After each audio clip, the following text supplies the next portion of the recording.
What do you guys think about Masters of the Air so far? I'm going to give my opinions. Some of them might be controversial, and I'd like to hear yours. Let's jump in.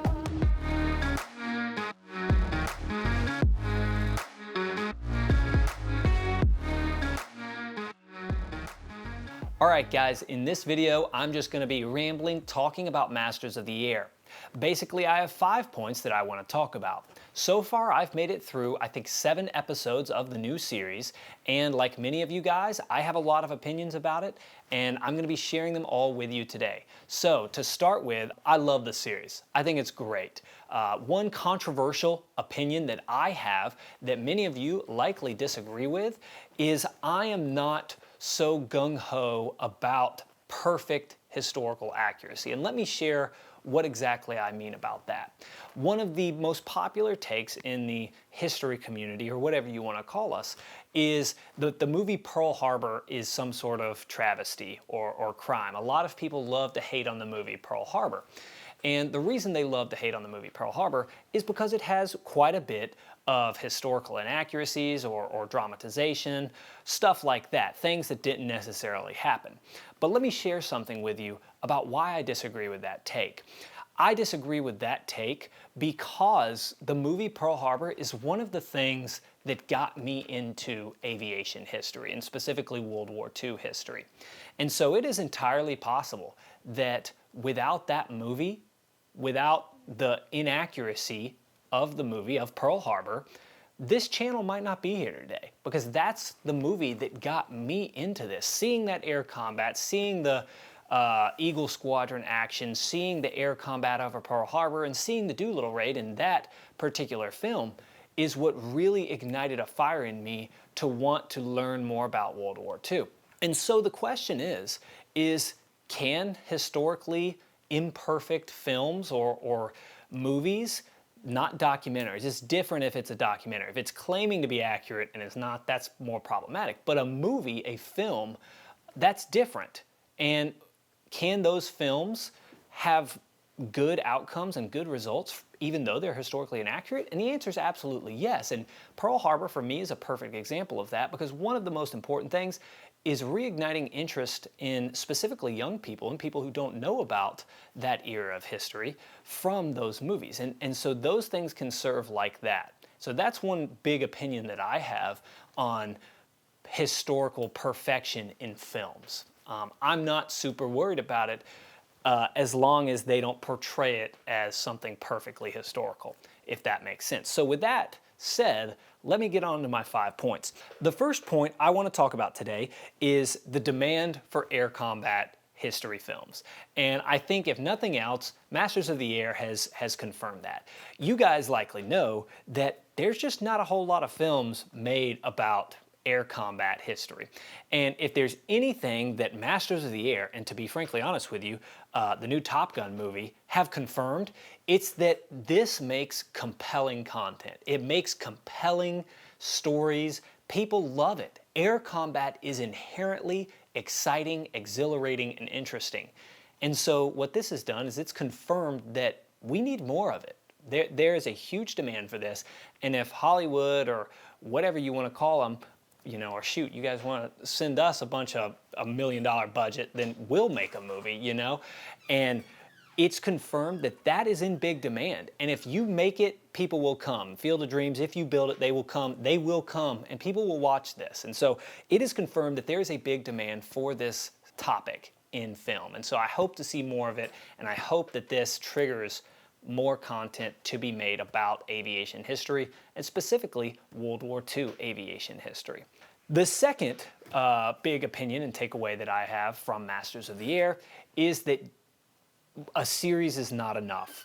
A series is not enough to follow one bomb group, for example. A series might be enough to follow one person, Bucky Egan or Buck Cleven, whoever.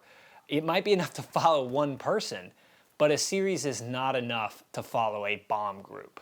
We look at Band of Brothers, and they did a great job of following the 101st in the Band of Brothers, but that's kind of different in that that was a shorter time span. They were there from mid 44 to 45, not even a year, they were at the front lines, right?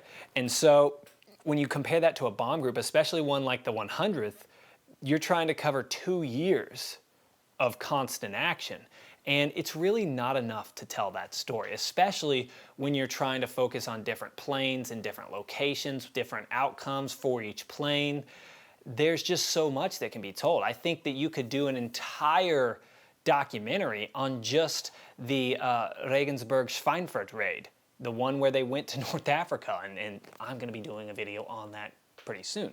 And you know, it's just not enough to cover because so much happens. There's so much about the planning of the mission. There's so much about the miscommunications and missteps in execution. There's so much to be told about what happened to this plane, what happened to this plane, what happened to their crew. They were all killed. Half of these guys were killed, half bailed out. This one actually, like for example, we get 3 seconds on what happened to the crews that were flying back and had to pull up short. They had to land in Italy. They had to land in the Mediterranean. They had to land, you know, short in Africa or whatever, you know, when in reality, those stories are so fascinating and they deserve, you know, to be told just as much as anybody else's. But because we're trying to cram so much into this series, we really don't get the in-depth breakdown of each one of those. And so bottom line is one series is not enough. It's just not enough. You could do 5 seasons on the 100th Bomb Group and it still might not be enough. So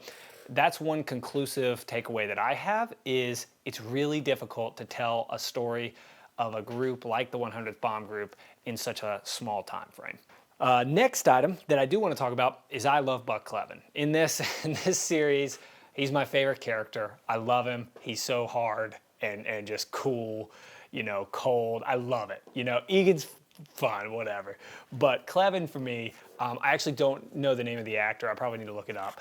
But I love him. I think it's a perfect guy to play a part like that. I think he is really a character that I like. So fun fact, before you guys ask, he's my favorite. I love him. You know, not going to spoil anything. There's no spoilers in this video, but he's awesome. Next item on the list, production. It's kind of a weird topic that I did want to mention here, but one of my big takeaways is this new style of war film that we keep seeing. When you actually look at like Band of Brothers or Saving Private Ryan, they were, I don't know what the proper word is for it, but they were realistic. It felt like you were there.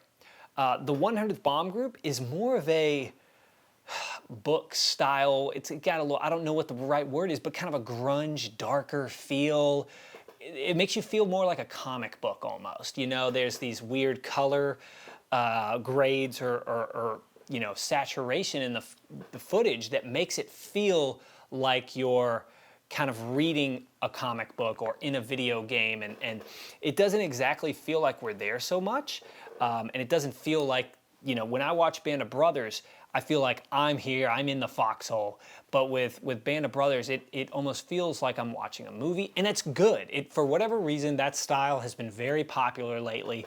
I've seen it in multiple other war movies lately, but that's the popular style. I think Napoleon is a similar feel, that new series that came out. I just watched another fiction called on Netflix called All the Light You Cannot See. That was a similar style, and it's just really popular right now. And so it's got that feel for whatever reason, and that's popular. I don't know, I'm not gonna say that it's bad, but it's different. So that's one big takeaway that I have and I'm getting a feel from for this series. So interesting there. The last thing that I do wanna comment, the last topic that I have is the air combat graphics. If there's anything that this series has confirmed to me with $150 whatever million budget that this series had, it's that air combat scenes are incredibly difficult to recreate. It is so difficult for people and graphics people and whoever in Hollywood or wherever else to get the air combat scenes right. And I don't mean historically accurate. I mean the feel. I mean getting the feel, the appearance, the look of realistic air combat is so difficult. The movements of the planes, the speed, the density of air combat, It is so incredibly difficult for anyone to get this right. And if anything, to be honest with you, I kind of take it as a compliment to our content. I feel like that's something that we really do a good job of on our content, and that's not really something that we do. We do a lot that helps make the footage look good, but obviously that's from the simulator that we use as well that helps to make everything realistic. But there's a lot of scenes in Masters of the Air where you can just slightly tell, and it's beautiful. The scenes are fantastic, but you can just slightly tell, oh, this is, this feels a little bit more like Star Wars, or that plane movement just looked funny for whatever reason, And it's clear as day that making air combat feel realistic is incredibly hard. So that's my last takeaway. Talk about what your takeaways are. I want to hear what your comments are. Comment them down below. Let me know what your takeaways are, what you think of my opinions.